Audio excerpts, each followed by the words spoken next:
Good morning everyone. So this is your 7th video for your first chapter, that is Rise of Nationalism in Europe. So पिछले कुछ videos में हमने already पढ़ रखा है European countries की condition के बारे में, where they were struggling to change their form of government. वो चाह रहे थे कि जो एग्जिस्टिंग फॉर्म ऑफ गवर्नमेंट है उसे चेंज कर दिया जाए बिकॉज ऑफ सर्टेन रीजंस। या तो वो they were not happy with the ruling government, they were not happy with the monarchs, वो मोनार्कियल फॉर्म ऑफ गवर्नमेंट को चेंज करना चाहते थे। Okay, so there were many reasons. उसी बीच आपने पढ़ा था कि फ्रांस जो था वो नेपोलियन के कंट्रोल में आया था। Okay, so Napoleon started ruling France. So your Napoleon was a military dictator. So when Napoleon came to France, initially he was welcomed because लोगों ने उसे हार्मिंगर्स ऑफ लिबर्टी कहा। So they had seen him as somebody who would provide equality to everybody, and to a large extent he had done as their expectations. So 1804 में उसने एक code introduce किया था, popularly known as Napoleonic code. उसे civil code भी कहा जाता था। So उसमें बहुत सारे चेंजेस हुए थे, like he had taken away many privileges from the first two states. Aristocratic class से उन्होंने बहुत सारे प्रिविलेजेस ले लिए थे और कॉमन पीपल को कुछ प्रिविलेजेस दिए थे। इसी बीच उन्होंने एक मेजर चेंज किया था। So what was the major change? He had reduced the woman to the subject of being minors. So उन्होंने वुमन को स्टेटस ऑफ माइनर कहा था। Okay, that means they were subject of authority of fathers and husbands.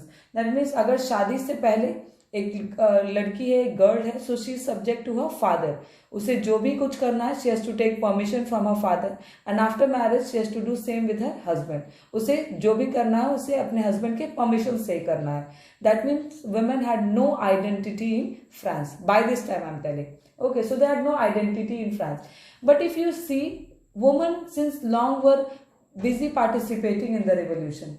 Women ने हमेशा revolution में participate किया था। You know, revolution is not always going to a battlefield and fighting for the country, but you know when men of France were busy fighting with the country, उसी वक्त जो women थी they were busy fighting with the day to day expenditure. Okay, जो regular घर की खर्च थी, managing the expenses, ये सारा जो वॉर था, ये वुमन, ये इंटरनल वॉर जो थे वो वुमन लीड कर रही थी जब उनके हस्बैंड्स और उनके फादर्स घर से बाहर थे, बैटल फील्ड में थे। So you know, in a way you can say women were not actively but women were passively participating in all the revolutions. Okay, now your this topic is very very important, just look at it. A new conservatism after 1850।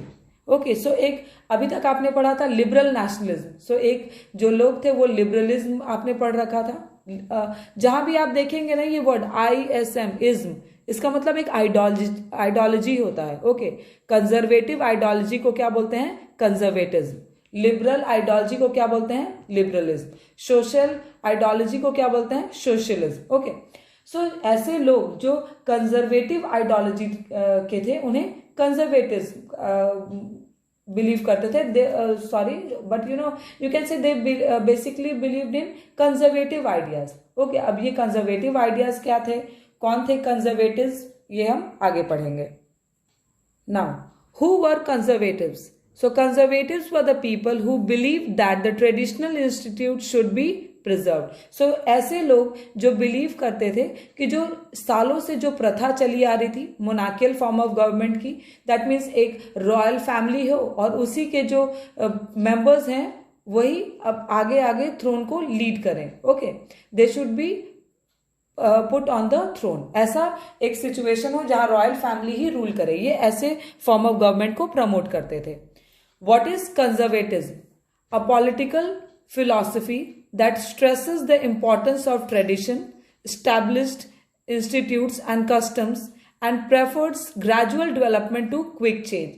So ऐसे लोग, ऐसी ideology, ऐसी political philosophy जहां लोग believe करते हैं कि जो ट्रेडिशन है वो तो रहे, जो ट्रेडिशन है वही कंटिन्यू करे, बट क्या के साथ? मॉडर्न आइडियाज के साथ। ग्रेजुअल डेवलपमेंट हो। Okay, quick changes, gradual development जो है वो क्विक चेंजेस लाएं। ओके, और न्यू आइडियाज तो आए, न्यू सेटअप तो आए, बट जो रूलिंग गवर्नमेंट हो वो ट्रेडिशनल हो। Understood? So I will give you a very common example that will help you to understand it in a better way. जैसे हमारे कंट्री जो थी वो ब्रिटिशर्स ने रूल की थी। बहुत सालों तक, approximately for 200 years British ruled our country.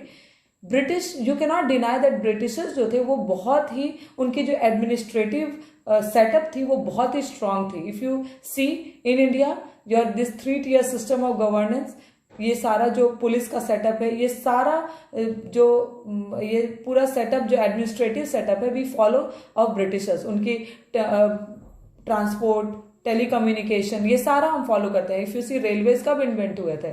Britishers के टाइम. इंडिया में इंट्रोड्यूस हुए थे when Britishers were in, they had come to India और when India was a British colony. So ऐसा नहीं था कि जब ब्रिटिशर्स गए हमने वो कहा कि नहीं भाई आपने लाया है ये सारा रेलवे का setup so you take back. No, we did not do that. Rather when they went away we had updated it. हमने और अपडेशन लाया उसमें और उसे अपडेट किया और उसे बेहतर बनाया. Okay, so this was what this conservatives they wanted कि ट्रेडिशनल इंस्टीट्यूट्स तो रहें बट क्या के साथ रहें? मॉडर्न आइडियाज के साथ रहें. So now let's move further. Now, modernization and modern principles can strengthen traditional institutes. So अब वो क्या बिलीव करते थे? That modernization और ये जो modern principles हैं वो जो traditional institutes हैं उन्हें और strength provide करेगा. Okay, that means they will strengthen the traditional institutes. और क्या modernity चाहते थे वो? Modern army. That means army तो रहे, पहले की तरह ट्रेडिशनल आर्मी रहे बट उनकी जो ट्रेनिंग हो, उन्हें जो आर्म्स एंड एम्यूनेशंस दी जाए वो बहुत ही एडवांस टेक्नोलॉजी के हो. एंड एफिशिएंट ब्यूरोक्रेसी तो रहे लेकिन और एफिशिएंट हो. पहले जो ब्यूरोक्रेसी थी they focus more on their personal interest. वो चाहते थे कि उनका पर्सनल इंटरेस्ट हो, उन्हें ज्यादा पैसे मिले, उन्हें ज्यादा प्रिविलेजेस मिले. But now what this conservatives they wanted कि ब्यूरोक्रेसी तो रहे लेकिन ये ब्यूरोक्रेट्स किसके बारे में सोचे? कंट्री के बारे में सोचे. So they should put their country ahead their personal profit. So ये जो सारा सेटअप था कंजर्वेटिज्म का, this was basically an idea. उसमें ऐसे लोग जो थे हु बिलीव्ड कि ट्रेडिशन रहे, ट्रेडिशनल मेथड रहे, ट्रेडिशनल इंस्टीट्यूट्स रहे लेकिन मॉडर्निटी के साथ.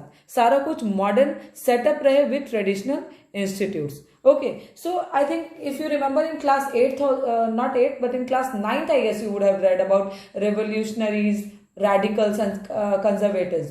Okay, this you would have read in class 9th. Now in class 10th also, you know, you can say an upgraded version of it you have to read in class 10th. 9th में आपने केवल France पे focus किया था. अब 10th में what you have to do is you have to focus on entire Europe. If you remember there was a line that was given that when France sneezes rest of the Europe catches cold. So France जो था वो epicentre था सारे revolution का. So अब जब भी किसी रेवोल्यूशन के बारे में पढ़ेंगे you will always see that वो या तो फ्रांस से स्टार्ट हुआ है या समवेयर उसकी ओरिजिन या कोई ना कोई कनेक्शन फ्रांस से जरूर मिलेगा आपको. Okay, so France was epicentre. इसलिए you must be wondering that ma'am is teaching about Europe और बार बार वो फ्रांस पे आपको ड्रैग कर रही है because you know France was epicentre of all these things. जितने भी रेवोल्यूशन हुए, जितने भी रेवोल्यूशनरी आइडियाज आए, जितना भी idea of freedom, idea of fraternity, equality, liberty, जितना भी ये आइडिया आया ये सारा समवेयर और अदर फ्रांस से कनेक्टेड था. Okay, So by this time you have read one more thing that 1815 तो हो चुकी है. It's already 1815. That means Napoleon तो हार चुका है. So अब ये सारे जो बाकी जो 4 कंट्रीज थे that were Prussia, Austria, Britain and Russia, ये सारे एक ट्रीटी साइन करते हैं. ये सारे मीटिंग के लिए जाते हैं और एक ट्रीटी साइन होती है that is treaty of Vienna in the same year that is 1815. Treaty of Vienna sign होती है और ट्रीटी ऑफ वियना में यू नो सर्टेन चेंजेस होते हैं. ओके, ऑफ कोर्स चेंजेस क्या होंगे if you can guess without reading also, कुछ ना कुछ जरूर रिलेटेड होगा नेपोलियन से बिकॉज वो लोग अगर नेपोलियन को हराए हैं तो definitely they look forward for changing his policies. वो जो चेंजेस लाया था उसको नल एंड वॉइड करेंगे. दैट मीन्स उसके पॉलिसीज को, उसकी चेंजेस को डिस्कार्ड करेंगे, अपनी पॉलिसीज इंट्रोड्यूस करेंगे. So your treaty of Vienna was sign between your this 4 countries of Europe. और उस समय ये ट्रीटी साइन करने के बाद बहुत सारे चेंजेस हुए थे that will be reading in your next video. But by that time you know one more thing, all these notes that I am giving you, please read it very carefully. Okay, the videos that are being uploaded is very important because very soon you know either I'll take a self assessment test or I'll make some arrangement to judge whether you are reading or you are going through the videos or not. Thank you.